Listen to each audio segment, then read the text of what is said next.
যে ব্যক্তি রাস্তাঘাটে চলার সময় অথবা যে কোনো সময় তার দৃষ্টি হারাম থেকে ফিরিয়ে নেয়, আল্লাহ সুবহানাহু ওয়া তাআলা তার অন্তরে নূর দান করেন। সুবহানাল্লাহ। এটা ফিল করার বিষয়। আপনি একবার চেষ্টা করবেন।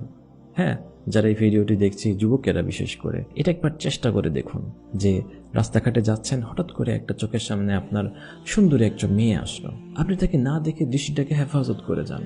এতে কি করে কি হবে? আল্লাহ দেখবেন যে আপনার অন্তরে অন্যরকমের একটা প্রশান্তি কাজ করছে। ঠিক আছে?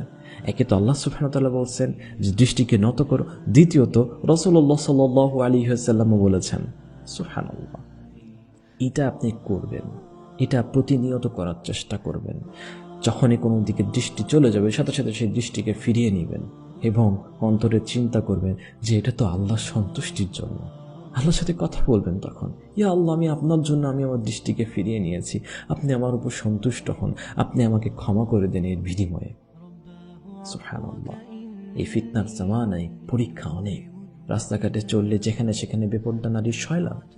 আপনি এটাকে ভালো দিকে ইউজ করুন, আপনার দৃষ্টিকে হেফাজত করে যান এবং প্রত্যেকটা হেফাজতের বিনিময়ে আল্লাহর কাছে তার প্রতিদান চান। সুবহানাল্লাহ। নিঃসন্দেহে এটা একটা ভালো বিজনেস হবে আল্লাহ।